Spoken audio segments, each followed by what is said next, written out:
అండి. మా ఇంటి లోపల కాంపౌండ్‌లో ఉన్న మొక్కలన్నీ తీసి ఇలా బయట పెట్టేసామండి. ఈ పాట్స్ అన్నీ. ఎందుకంటే అక్కడ పాట్స్ కింద అంతా డస్ట్ పట్టిందండి. ఎందుకంటే మనం మొక్కలకు నీళ్లు పోసినప్పుడు పాట్స్ కింద పడి పడి అలా అయిపోయినాయన్నమాట టైల్స్ అన్నీ. మేము వీటి కింద ప్లేట్స్ ఏమీ పెట్టలేదన్నమాట. ఇవి బయట వైపు ఉన్నాయి కదా! అందుకనేసి అదే మనము ఇండోర్ ప్లాంట్స్ లోపల పెట్టుకుంటాం కాబట్టి ప్లేట్స్ పెడతాం కదా! అలా మేమేమీ పెట్టుకోలేదండి. ఎందుకంటే చీపురుతో అలా కసువు దొబ్బినప్పుడు తగులుతూ ఉంటాయి కదా! ఎందుకు మళ్ళీ ఊరికే అవి తీయడం, పెట్టడం అనేసి మేమేం పెట్టలేదన్నమాట. ఎందుకంటే మేము అవి పూల మొక్కల తొట్లకి హోల్స్ ఒక 4, 5 పెట్టేసామన్నమాట.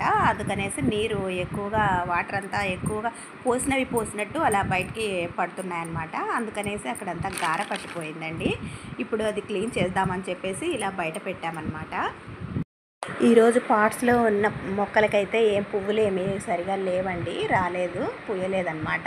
మేము పాట్స్‌కి పెట్టుకోవడానికని స్టాండ్స్ కూడా చేయించుకున్నాము. ఎందుకంటే ఇప్పుడు వర్షాకాలంలో బాగా యూస్ అవుతున్నాయండి అవి ఉండటం వల్ల. ఎందుకంటే ఈ వానలకు పురుగు పుట్ట ఏవైనా వాటి కింద వచ్చి చేరినా కూడా మనకు కనిపిస్తూ ఉంటుంది కదా! మనం చీపురుతో కొరక దూరేంతగా ఉంది బాగా కసు దొబ్బడానికి. ఇప్పుడైతే మీకు ఇంకా లోపలికొచ్చి నేను టైల్స్ చూపిస్తున్నానండి. చూసారా ఎంత డర్టీగా అయిపోయాయో, ఎలా డల్‌గా అయిపోయాయో చూడండి. ఫ్లోర్ వాల్ మీదంతా వాన పడినప్పుడు సాయిల్ అంతా చిట్టి పడిందనమాట. వాల్ కూడా డల్‌గా మారింది కదా! ఇప్పుడు ఇది ఎంతవరకు క్లీన్ అవుతుందో చూడాలి. పొద్దున్నే షూట్ చేశాననమాట. పువ్వులు కూడా ఇంకా కోసుకోలేదండి పూజ కోసము. అందుకని మీకు చూపిస్తున్నాననమాట. దగ్గరైతే ఒక లిక్విడ్ ఉందండి. ఇప్పుడు నేను అది వేసి క్లీన్ చేస్తాను. నేను మీకు ఇక్కడ ఒక బాటిల్ అయితే చూపిస్తున్నాను కదా! దీంట్లో లిక్విడ్ ఇది డాక్టర్ సజెస్ట్ చేసినట్టు కూడా కనిపిస్తుంది. ఇది ఇది మనం వేస్తూనే యాసిడ్ లాగా పొంగుతుందనమాట. కానీ యాసిడ్ కాదండి. చేతులకి గ్లౌజులు వేసుకోవాలి. లిక్విడ్ పేరొచ్చేసి జాడు అండి. నేను ఇది లోకల్‌లోనే తీసుకున్నాను. చూడండి వేస్తుంటే ఎలా పొంగుతుందో. నురగ వస్తుంది కదా! యాసిడ్ లాగా. కానీ యాసిడ్ కాదనమాట. కానీ స్మెల్ ఘాటు కూడా ఉంటుందండి. మాస్కులేసుకొని మనము క్లీన్ చేసుకోవాలన్నమాట. ఇది ఇలా గార పట్టిన మరకలే కాకుండా మనం కిచెన్ కౌంటర్ మీద ఆయిల్ మరకలు అలాంటివి ఉంటాయి కదా! టైల్స్ మీద అవి కూడా క్లీన్ చేసుకోవచ్చండి. చేతులకి గ్లౌజులు వేసుకొని చేసుకోవాలి. లేకపోతే ఇది కొంచెం దురదలుగా ఉంటుందండి. కొంచెం మంటగా కూడా ఉంటుంది. కాబట్టి మనము కొంచెం జాగ్రత్తగా గ్లౌజులు వేసుకుంటే చేతులకి సేఫ్టీగా ఉంటుందన్నమాట. ఓన్లీ టైల్స్ మీదే వేస్తున్నానండి ఆ లిక్విడ్. గోడ మీద ఏమీ వేయలేదన్నమాట. గోడ మీద వేయొద్దన్నారు మా ఆయన. అందుకని వేయలేదు. ఆ గోడ మీద ఓన్లీ వాటర్ వేసేసి చీపురుతో రుద్దితే పోతుందేమో చూద్దాము. లిక్విడ్ ఆన్లైన్లో ఉందో లేదో నేను చూడలేదండి. మీరు కావాలంటే ఒకవేళ సెర్చ్ చేసి చూసుకోండి ఏమైనా దొరుకుతుందేమో. జాడు అండి. ఈ బాటిల్ పేరు జాడు అని కొట్టండి.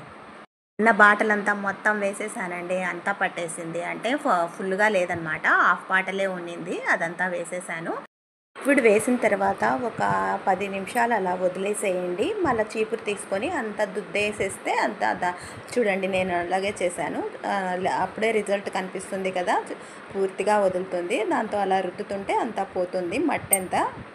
పూర్తిగా అంతా దాంతో పొరకతో రుద్దేంత వరకు వాటర్ వేయకూడదండి. చీపురుతోనే అంతా పూర్తిగా మొత్తం రుద్దేసిన తర్వాత మనము వాటర్ వేసి చిమ్మాలి. వంటి మరకలే కాకుండా మనకు పెయింట్ పడి ఉంటుంది కదా! పెయింట్ మరకలు కూడా బాగా సులభంగా వదిలిపోతుందండి ఈ లిక్విడ్ వేస్తే కనుక. మేము ఇక్కడ లోకల్ షాప్‌లోనే తెచ్చుకున్నాము. బాటిల్ కూడా కాస్ట్ ఎంత పడిందో నాకు తెలీదనమాట. మా ఆయన తీసుకొచ్చారండి. కడిగిన తర్వాత చూపిస్తాను చూడండి.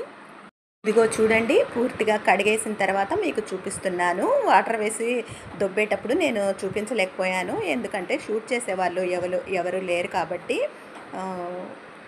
గోడ మీద ఉన్న మరకలైతే పెద్దగా పోలేదండి. ఇంకా లైట్‌గా కనిపిస్తూనే ఉన్నాయి. నా చేత కాలేదు. రుద్దలేకపోయాను. అలా ఉండేసరికి ఎప్పుడెప్పుడు క్లీన్ చేద్దామా అనిపించింది. ఎందుకంటే ఇంటికి ఎవరైనా వచ్చి చూస్తే బాగోదు కదా! అందుకనేసి నేను చేసేసాననమాట. క్లీన్ చేసేసాను. అవన్నీ బయట పెట్టించేసి మా ఆయనతోటి నేను క్లీన్ చేసేసానండి. ఇదండి ఇవాల్టి వీడియో. నా వీడియో నచ్చినట్టయితే కనుక లైక్ చేయండి, షేర్ చేయండి, సబ్స్క్రైబ్ చేసుకోండి.